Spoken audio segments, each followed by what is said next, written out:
right? So it's the legacy part, being able to help them not only have a great company, serve their employees, be a great leader, but it's the legacy part, what they get to do outside of the business and the people they get to help and the impact they get to make. That to me is like, oh.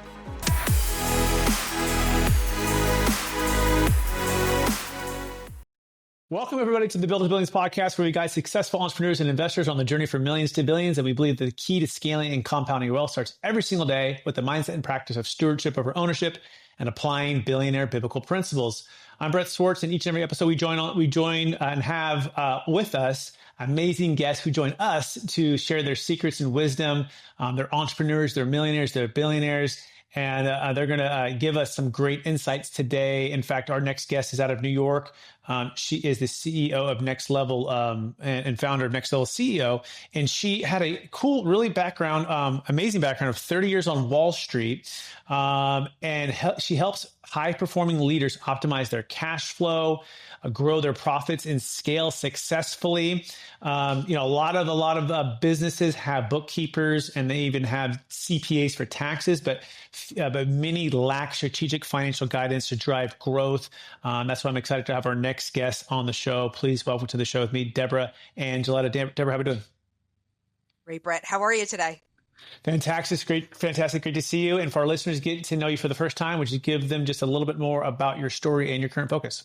Yeah, thanks so much. Well, it's so funny. Getting out of school, it was quite the journey, but I wound up getting into starting off in banking, moving on to financial planning, and eventually I made my way to Wall Street, which was great. It was such a great time. And this is probably back the early 2000s. It was the heyday of Wall Street. And boy, did we make some money back then. So I got to say, we had really, really big bonuses that we got every single year. And while a lot of people were spending them on brand new houses in the Hamptons, I was actually taking my bonuses and investing them in single and duplexes and multi-level properties. So by the time I got out of Wall Street, I had accumulated a nice portfolio for myself, decided to leave, and then started my own business from there. Well, that's fantastic. What a great background. I like the diversification and not just staying within the traditional Wall Street investments. You went into investment real estate on your own, which is fantastic. And we're going to be talking about scaling A players today. Yeah. So, but before we go there, Debra, I'm kind of curious, what do you feel like is like Debra's superpower? If she had a superpower growing up or super strength, what is that? And how does that help how you help people today? It's so funny. The one toy that I loved when I was a kid was a cash register. So let me tell you, my superpower is finding money. So, it's back to basics, right? So basically what I do, since I'm a fractional CFO at this point in time in my life, I'm really good at finding money in companies. And it doesn't matter if you start out at 1 million and you scale up to a couple $100 million. There's always that gap of money that's kind of hanging out there. And where I find it a lot of times is that if you have a lot of turnover and a lot of churn with employees, you're paying for these employees for years and years and years, and you never catch it. And that's where I find a lot of money for companies. Excellent. So cash flow, finding money, managing money, yeah. And uncovering strategies to be more efficient with money. I love it. So now let's dive into the podcast episode focus today, which is scaling with A players. Before the episode, you're talking about, hey, a lot of companies, sometimes they don't get back to the basics of scaling with A players, and they become the bottleneck. So, what is the number one secret to for the head of the company, the founder of the company, to get out of their own way and to scale with A players? Yeah, absolutely. So it's a couple of different things here. So I think even as you scale, it doesn't matter, right? You always, as a CEO, you have to make sure you're not the smartest person in the room.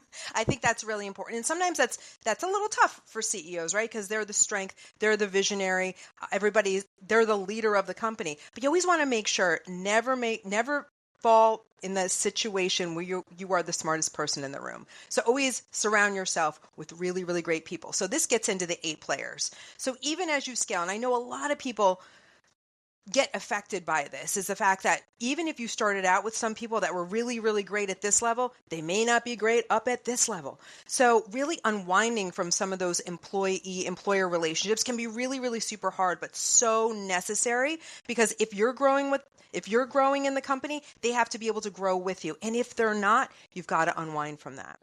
And the other part of this is that your HR department, or when it comes to hiring, you can't get lazy on hiring. You always have to be looking for those A players, because people can interview really, really well, show up really great, but then sometimes a lot of people come in a solid B. And don't forget, B players can go either way. They're either you can train them and teach them and educate them up to an A, or they're going to fall into the C pool, and you don't want that. Okay, so let's dive in a little bit more about making sure you're the smartest person in the room. Okay, there's IQ, there's EQ, there's just pure talent that we've all been given, maybe a certain amount in our life with connection and leadership. So walk us through some secrets and or some just wisdom when it comes to making sure that, hey, I am not the smartest person in the room. Yeah, you always want to find somebody that's doing something that you haven't done before. And I think that's the easiest way to do it. And to tell you the truth, I've reached out to a lot of people, especially, this is another key, authors. Authors are great, right? Brett, you're an author. How do you feel when people reach out to you? Makes you feel great, right? And you have conversations with them. Don't doubt outreaching to really, really popular authors. They will get back to you. Their team will get back to you. You can schedule one-on-ones with them. That's one of my favorite things to do. And what I coach a lot of my CEOs to do, it's like, who do you want to follow? They're like, oh, this person wrote this book. I'm like, well, let's call them. And they get on the phone. We'll walk through this, right? So what you're saying is your talent or your search should maybe perhaps be towards the author or the thought leader or the leader in the space, and develop that connection and see if there's an opportunity for them to come work for you. Is that what you were saying here? Actually, not exactly what I'm saying, but I'm saying from a mentor perspective, like what are they doing? Is there something that they offer that maybe there's a mentorship behind it? Because guess what? That author is really the catalyst to introducing you to other people that maybe can help get you where you want to go. But that's the easiest way, because people are always reading books. They're on Audible, right? So they're like, oh, this guy wrote a great book about this. I'm like, well, call them, get a hold of them. At least they can get you in front of somebody else because they're so connected. And then that's where the mentorship happens. Okay. So this is a little bit mentorship, coaching, get the thought leader in the space, obviously, that you don't know. So that's definitely one way to get in rooms. But as far as hiring the A player, you're saying perhaps now there's people that are in that community or that world that you're diving into that you can naturally make relationships that potentially could come on your team. Is that maybe the connection there? Absolutely.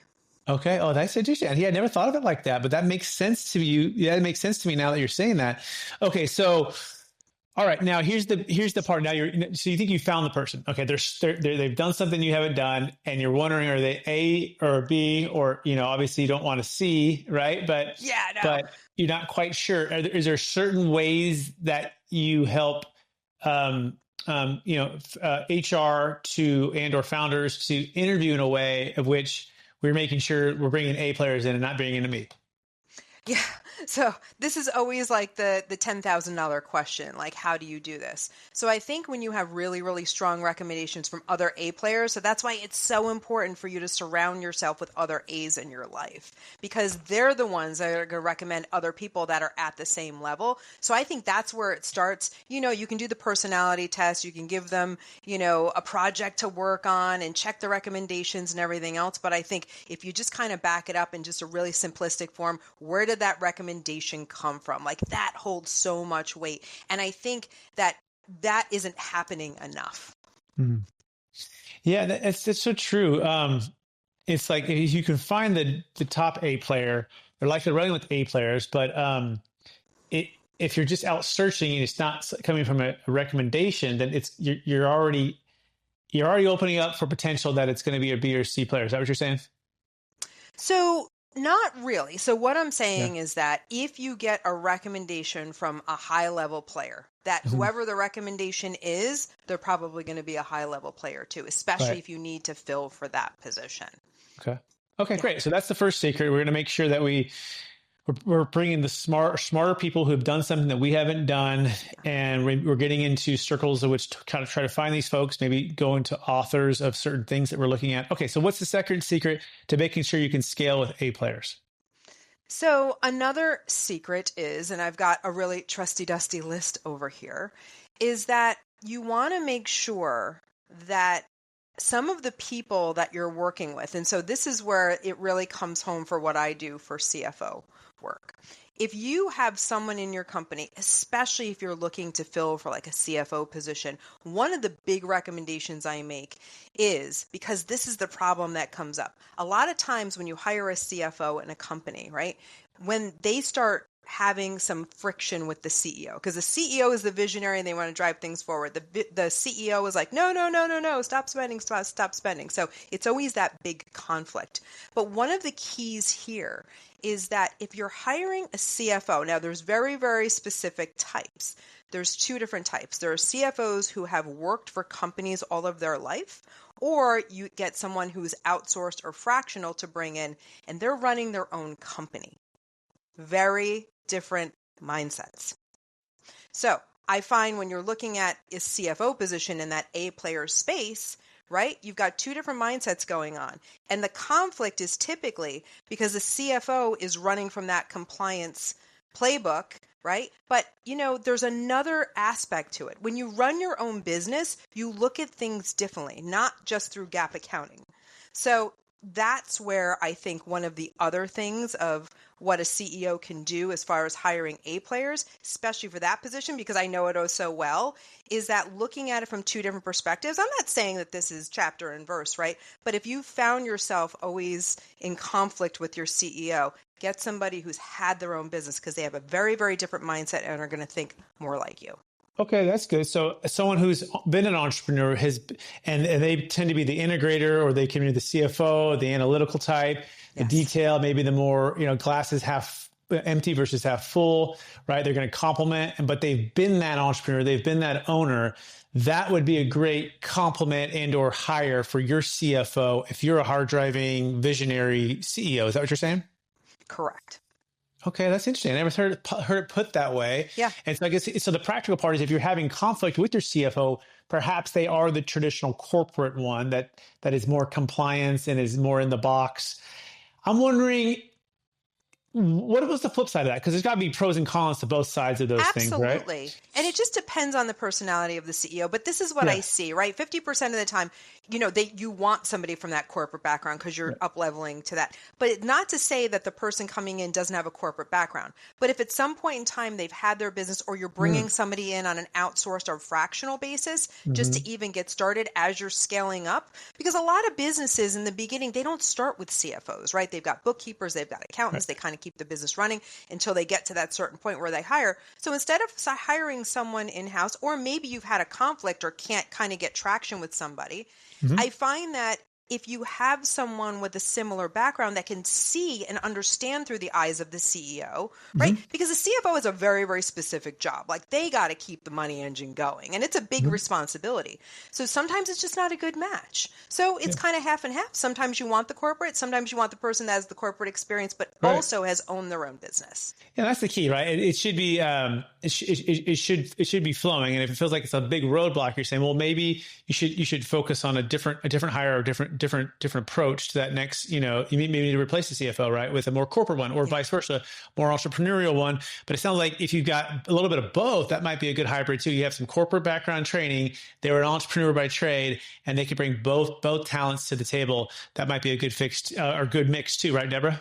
Yeah, I like that. And, I hang around with a lot of those people. So that's why I have, a very, very big passion for those people. Not to say that it's not a fit for having the pure corporate CFO that's been in companies all their career. But sometimes you just have to bring in a little bit of a different flavor of a CFO. Hey, that makes sense. I was speaking with Miss, I don't even sure Miss or Mrs. Debra Angilletta, and she's out of New York, and she is here to give us even more wisdom here as we keep going on scaling with A players. As well, she is a fractional CFO by trade, right, Debra? This is what you do. So you are a fractional CFO. So when do you know if you need a fractional CFO? When do you know when you need a full-time CFO? Can you walk us through some of that wisdom as you're scaling with these different A players? Yeah. So it's really interesting. So a lot of businesses start out, as I was saying before, as they're growing their business, the first couple of millions as they go through, they don't bring a CFO in right out of the gate. Like I said, you've got bookkeepers and you've got CPAs and you've got maybe an accounting team. But here's the thing. They're keeping an eye on the numbers. They're keeping everything compliant. The challenge is, and what the CEO is challenged with, they're probably generating reports for them, but what they're not doing is they're not getting strategic advice from their finance team. They're really doing it themselves. And some CEOs do have a finance background, which is great, but that's only going to get you so far. And so that magic moment, I'd like to say this wonderful thing happens and it's like, oh, I need a CFO today, right? Something good happens, but it's usually when something bad happens. And it's usually the first major cash flow crisis, right? Or their reports, their numbers are not good, or their sales aren't good, or we don't know what to do. We really got to pull somebody in and get this all together. So it's usually a crisis moment, unfortunately, but it is the opportunity to turn things around and grow beyond, right? Millions to billions for sure. Okay, so what you're saying is the wise person is going to build the house now before there's a crisis or a crash on a major cash flow crisis. Okay, it usually doesn't happen, Brett. It's not going to happen. But it usually doesn't right? happen. Got it. But let's say the person out here saying, well, maybe I don't know what I don't know, and instead of having a crisis, I can have a good year, a positive year, right? Yeah. So is it I mean, let's just talk some rough numbers. EBITDAs of X, do you feel like, okay, when you're here, you're at least here, right? Or, the companies that, get plateaued at $1 million or $2 million or $3 million in revenue, and they need to get to 10 or 20 million. And they're like, well, had you hired that CFO, we could have, like, I'm just any kind of like patterns you've seen, with businesses that you've worked with. I'm just kind of curious on the actual revenue numbers. Yeah. Yeah. So, it's a little tough because it just depends on the industry. I feel like it's kind of industry specific of where they can grow to, but without having a CFO. So sometimes they can do really, really well. Sometimes they can scale up to 5 or 10 million without having a CFO. Some, 3 million, you better get somebody in there quickly. But I think what the bigger takeaway here is that CFO position, listen, that's a high compensation position, right? So you've got to look at that from your expense standpoint and what your operating expenses look like. But what's really cool is that these days we've got people like me who are fractional that you can bring in on not a full-time CFO salary, but bring somebody in even slowly just to kind of guide you, especially for cash flow, right? Just to really right the ship on cash flow, get some strategies in place. If you're just looking at it from that perspective, it's just one little piece to get started. So it's nice that we're around now. Yeah, I love it. Okay, let's talk about a little bit of kind of the 4 areas of every business, right? You have the attract, right? You have the convert, right? You have the deliver, and you have the collect. And so before bringing in like a fractional CFO, what other A players are you making sure that, that you have in place? Is there an order to which you bring in the fractional CFO, or what, or first sales, or first, transaction coordination, or first, someone who's focused on collections, like any kind of feedback on the order of which these things happen? Yeah. So as far as bringing in team overall of what the order is, and typically, I'll tell you what I typically see, and it makes sense, right? And it'll make sense to your audience as well. So, you've got the front engine of the business, like this is sales and revenue and everything else. So that's really, really important. So bring in the money, right? Make sure you're bringing in, whether it's a CRO and COO from an operations standpoint, like get everything up and running. And you can probably get by on some a smaller team from a finance standpoint, right? You've got some maybe some people creating a finance department in-house, but then really the CFO comes in. It's kind of like as things move through, you've got revenue coming in, but then you've got cash flow and profitability now, and probably other people to report to, right? So that's the time when you're going to bring in the CFO.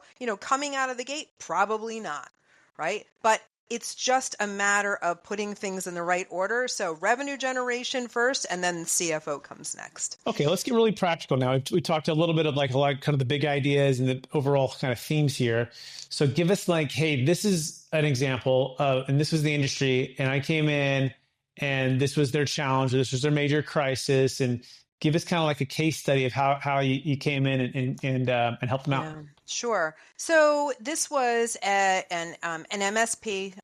This is an IT company that was 10 million in revenue. What they had is they had a finance department, right? So they had a controller in place. So the challenge is that the CEO, right? He was really the rainmaker for everything. He had everybody in place, had the sales team in place, had his finance team in place, but bringing somebody in from the outside, he was just stuck at this 10 million. He could not go anywhere. He couldn't budge, right? And so sometimes it gets to a point where they just stop listening to their finance team. And so with this, he was looking for someone else to bring in, different set of eyes that aren't involved in the day-to-day. It was like, hey, Deb, I really want to be scaling. My next level is 20 million. I can't even get to 15 million. So that's where our work began. And so he had a finance team, right? He had a controller, but that controller was just giving him reports, right? There wasn't anything strategic about it. So we dove in, put together a strategic plan, talked with his whole management team, seeing where the holes were and where we could plug some holes and create some more opportunities, and working with the CRO as well to help generate revenue. And the CRO was like, oh my gosh, this is great. Like, he felt like somebody else was on his team as well, because once again, I'm a business owner. So they expected me to come in and just cut. And that wasn't what it was about. I'm like, I want to know what's going on here in sales. What is it that you need in order to drive the sales we need? So we uncovered a lot of stuff there. Okay. So that makes sense. A controller is kind of like the traditional CPA who is just, reporting on what happened. Yeah. Like, Yep. This is what happened. This is the money that went in and went out. And then we say like, that's like the traditional CPA. Like a tax strategist in our world is like, they're planning, it's like going on offense versus just being on defense. Is that a fair summary, Debra? Yes, absolutely. Like, they're talking about what already happened. I'm talking about what's going to happen, right? Mm-hmm. Let me take that data, show you, and put it in a way that we can put strategies around so we can get you, like, let's get it to 15 million. Boom, we got it there. Let's get it to 20 million. Boom, we got it there. And then by 25 million, we placed a full-time CFO with him. Right. Okay. Excellent. So this is a great case study from 10 to 25 million and strategically finding ways to basically connect the controller, sales, marketing, CEO, the vision, look for ways to make money. And now, practically speaking, are these things like you said sales? Hey, what is it that we can do for you to help to drive it and make, increase revenue? And you go do that thing, right? You invest into that thing or market that way, right? I think that's probably what you're saying. Is it like tracking and looking at ways to, add revenue, or like anything specific that you could say like that really like stuck out for this company that made a big difference? So this is really interesting. Everybody thinks that more revenue solves all problems. And to tell you the truth, I kind of take the other side of that argument. I said, let's look at what you're doing right now and what's working. And let's see what's happening. So in the sales team, 2 of their best salespeople were holding back because of some initiative they had that they had to go out and do things a certain way. And it wasn't what was working. So I'm like, why are you doing this? Like, let these guys go. Just let these guys go, do what they do best. And let's not even focus on like more revenue right now. Let's see what operationally is happening within the sales team. Because to tell you the truth, the salespeople are going to tell you what's wrong with the sales team. They're going to be very, very vocal and very, very blunt about what it is. Just listen to them and fix it. And that's what we did. So it's not about driving more revenue. Yes, they were able to be unleashed and drive more revenue, but like, the focus wasn't like, oh, go sell more. What are the bottlenecks keeping you from more revenue? Solve that and the revenue will come.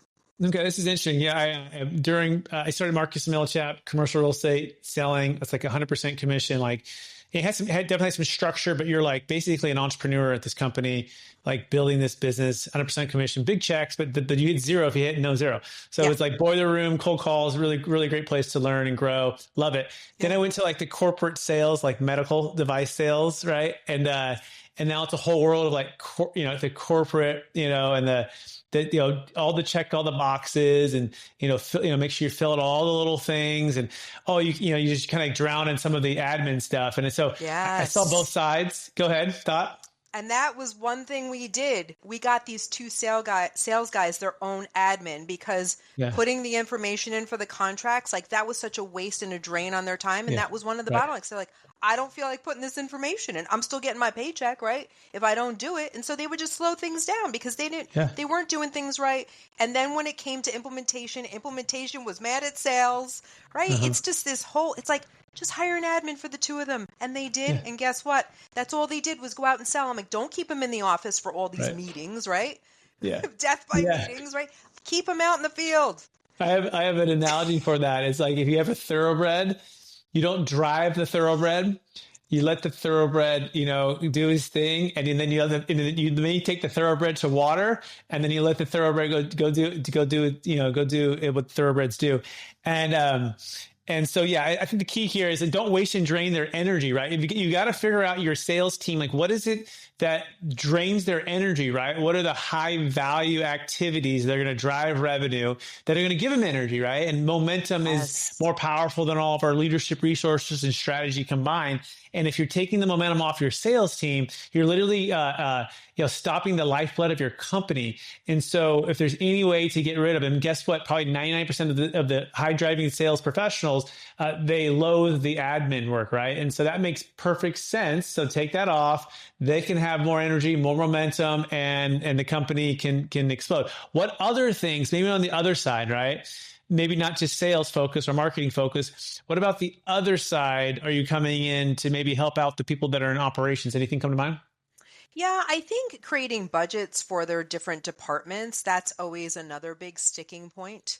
And sometimes, it's one of those things that almost acts like the government, like the way the government operates is like, especially the federal government. I know that because I have family who worked in the federal government. It's like you get a budget, but if you don't spend, you have to spend the whole budget, because if you don't, you're not going to get the same next year. So I think that's a big mindset as well, to say, all right, you give your team a budget, right? They feel like they have to spend it all, but that isn't necessarily true. So we were finding a lot of waste in a lot of different departments. And it's like, listen, reward them for not spending. Like, you'd rather give them a little piece as a reward for not spending versus just draining it out. So that was another big piece that really, really worked as well. Common sense, you know what I mean? I mean, especially with Doge going on right now and uncovering all the waste, fraud, and abuse.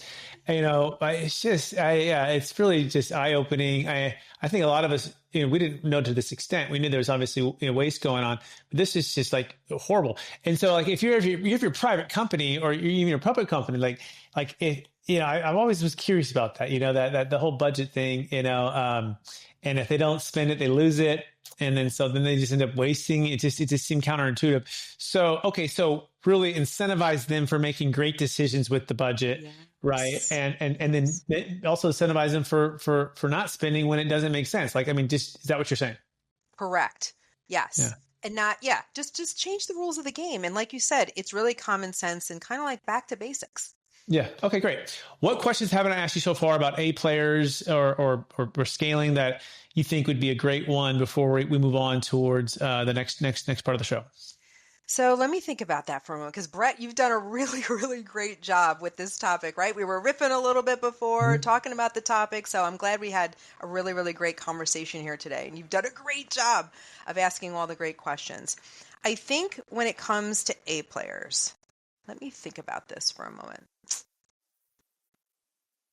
I think one of the things about that is, this is probably going to be a little bit of a bold statement, right? So we've got CEOs who have been able to get to where they are, right? And so A players, they're grinders, they're visionaries, but sometimes they have to look at themselves and saying, hey, am I playing at an A level right now? And sometimes they're not.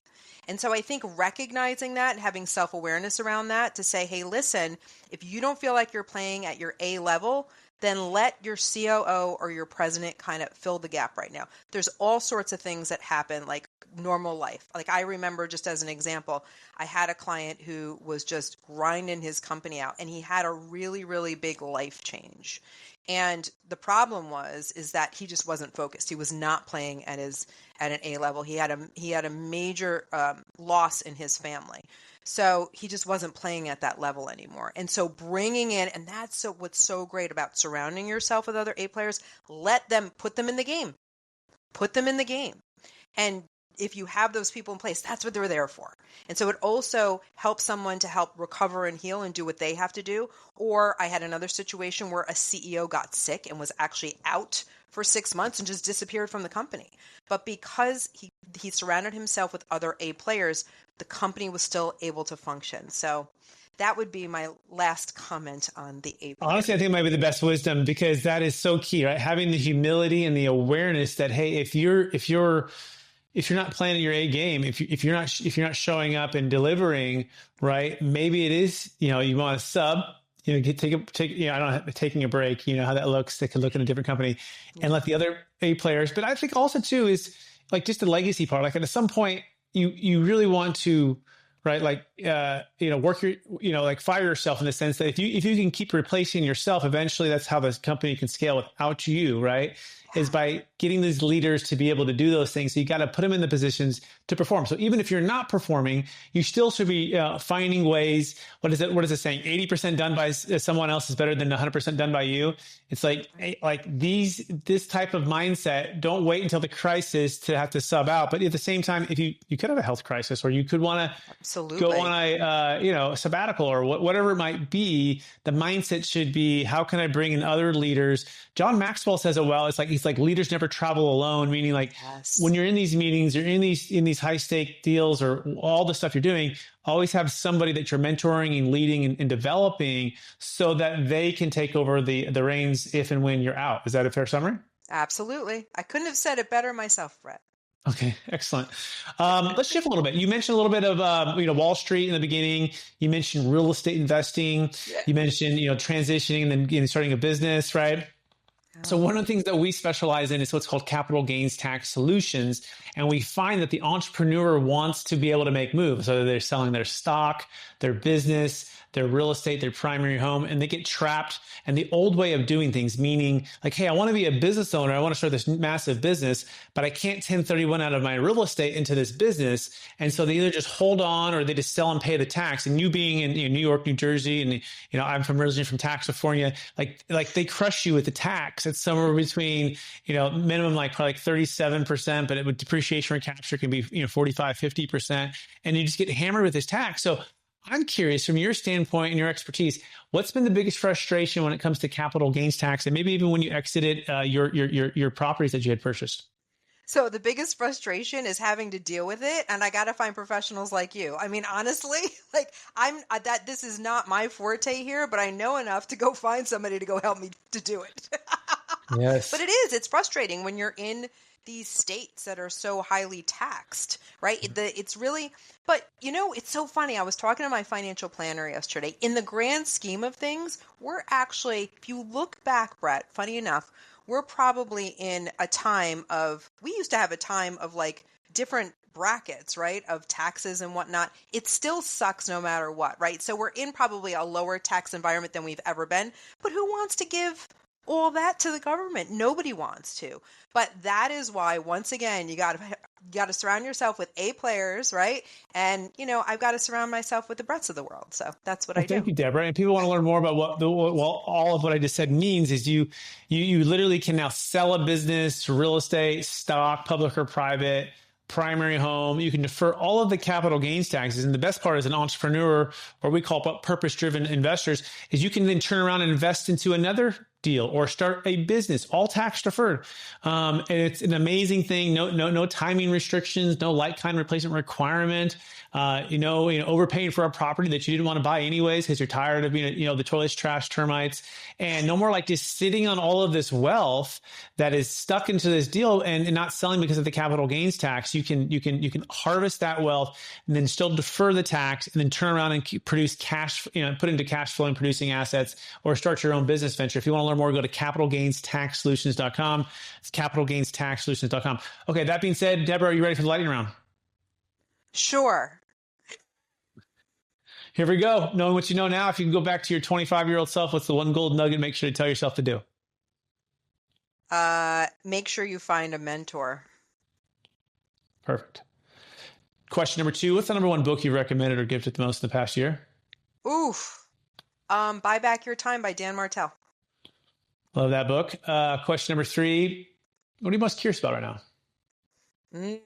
What's going to happen in the world, in the economy? So am I. Question number 4, what is the number one way that you're using ChatGPT? Oh, write copy. Isn't it amazing? it can do a lot of cool things, but you can like literally say, hey, write some copy on this. I'm a fractional CFO. I'm from New York. I want to help these Yeah. busy CEOs, scale their business.